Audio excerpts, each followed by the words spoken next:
All right, hopefully you did that warm-up. Here are the answers to said warm-up. I'm gonna emphasize what I do not want you to do is try memorizing.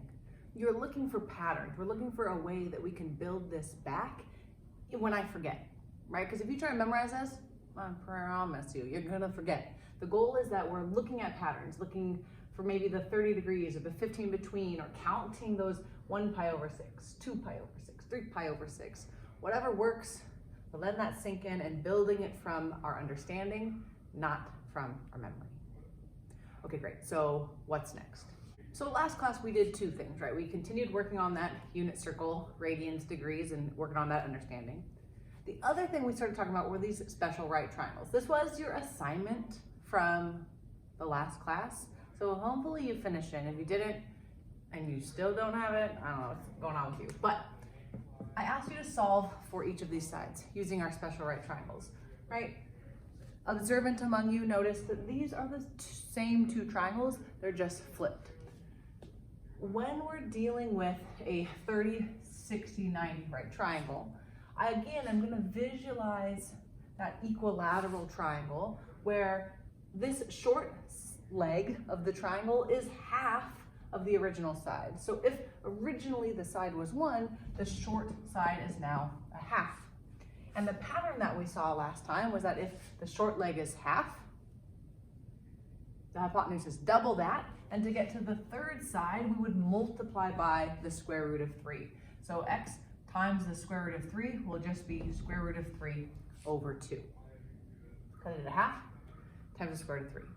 If you got some decimal answers, check in a calculator that they're still the same, but we're gonna go for the exact values and not the decimals.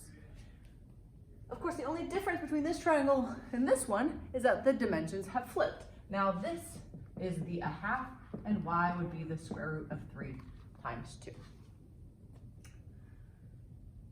When it comes to the 45, 45, 90, this one maybe was the trickiest. I'll remind you of what we had, right? What we had in our talking about special right triangles was something that looked like this. So if I knew the leg, I could get the hypotenuse by multiplying by the square root of 2. But in this problem, we don't know the leg, we only know the hypotenuse.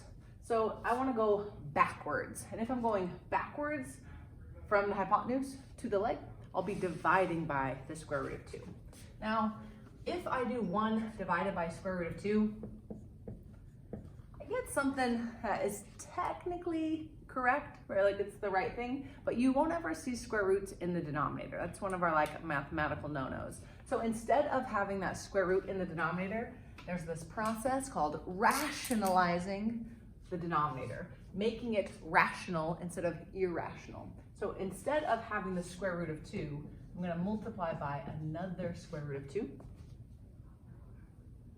So on the top part, this will become the square root of 2, and on the bottom part, I'll just have 2. You can convince yourself that these are equivalent numbers, decimals, and the same as what you had, but we are going to write these sides as the square root of 2 over 2. So, why am I talking about all this?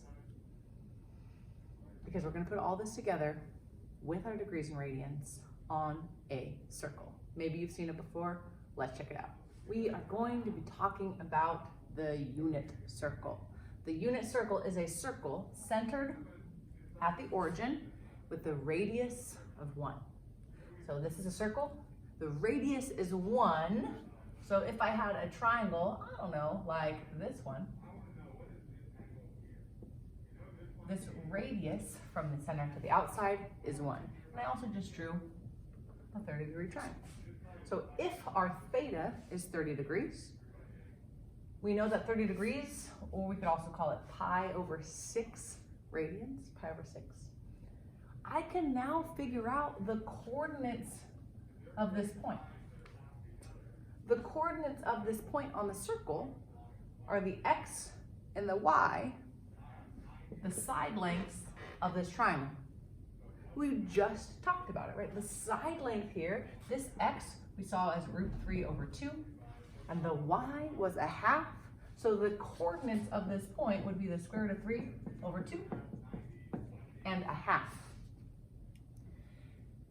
Because we talked about these slices of pi over 6 around the unit circle, what I'd like you to do now is take a moment and figure out the dimensions, the coordinates,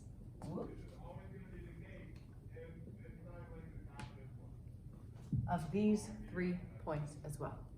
As you move, right, x is negative, y is negative, as you're moving around the circle, what are the coordinates, if these are also 30-degree angles, of each of these other points? Take a moment, someone press pause, come up with your own thinking.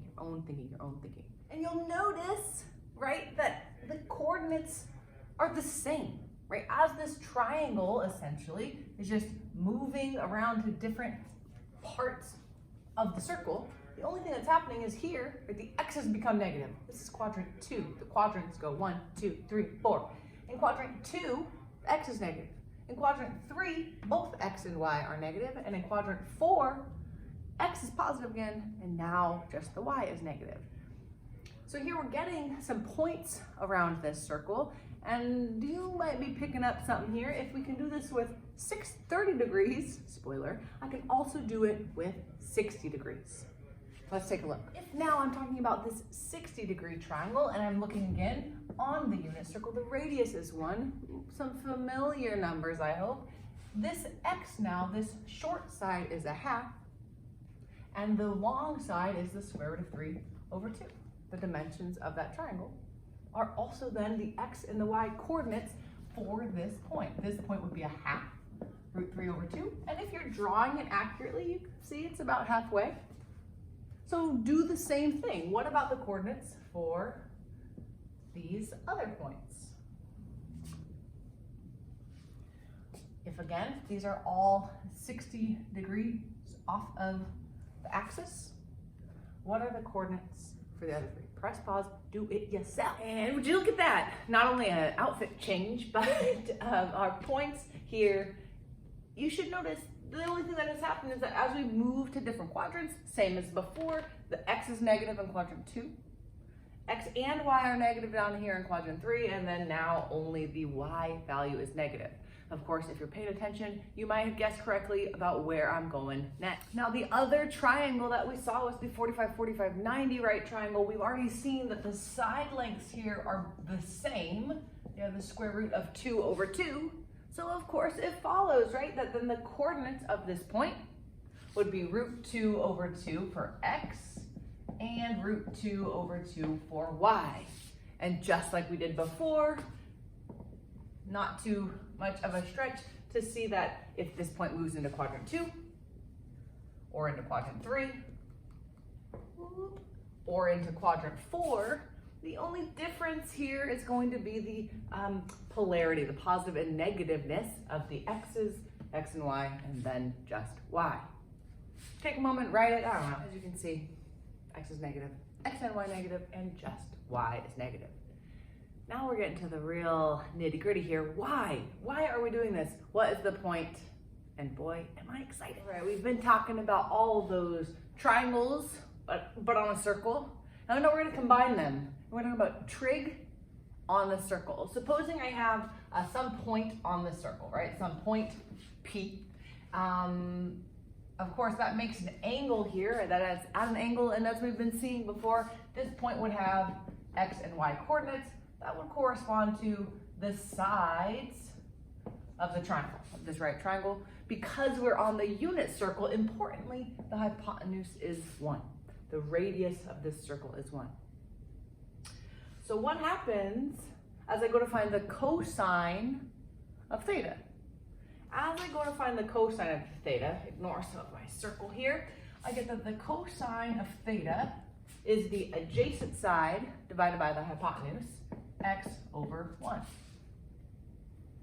But because I'm dividing by 1, doesn't change my number, I get that the cosine of theta is x. This is no small thing. It means the cosine of an angle corresponds to the x coordinate on the unit circle. So since we were just looking at 60 degrees, the cosine of 60 degrees since the x-coordinate was a half, the cosine of 60 degrees is a half. Not even lying. You could type it on a calculator, cosine 60. It's 0.5. That is true for all of the values, right? The cosine of 30 degrees is root 3 over 2. So now we don't need a calculator even to do trig. We can find the trig values because the cosine is the x-coordinate. Not too much to see then. Well, what about the other ones? What about sine? What if I wanted to find the sine of theta? Well, sine is opposite over hypotenuse. And because, again, our hypotenuse is 1, that leaves the sine of an angle to be the y-coordinate on the unit circle. So, again, if I'm thinking about that 30-degree example we did before, for 30 degrees, the y value was a half. And if I went to check what is the sine of 30 degrees, I most assuredly get 0.5 because the trig values are connected to this unit circle. And that's what you're going to be doing in your assignment today, is finding exact values of sine, cosine, and tangent. Speaking of, what would happen with tangent? Not only do we get something kind of cool, but we get a whole new definition of tangent right here as I look at the tangent of the angle, opposite over adjacent, y over x. Not as nice, not as straightforward, but we just saw that y was the sine and x was the cosine. This actually gives us a new definition of tangent as the ratio of sine and cosine, which is kind of cool. Your assignment today will have you looking at some of these problems. Let's do one example before I let you to it. All right, here is where it all comes together. If I want to find the exact value of sine of 7 pi over 2, I do not need a calculator. What I need to be able to do first is picture where would this angle be on my circle. Where would this be on a unit circle? All the way around is 2 pi, halfway is pi. Pi over 2 would be dealing with these 90-degree chunks. So what I'm going to do is just count my 90 degrees. So I'm going to go 1, 2, 3, 4, 5, 6, 7 pi over 2 would be all the way around the circle and then some. 7 pi over 2 would land us here. And since it's a unit circle, the radius is 1. This would be the point 0, -1. And since sine corresponds to the y value, this would just be equal to -1.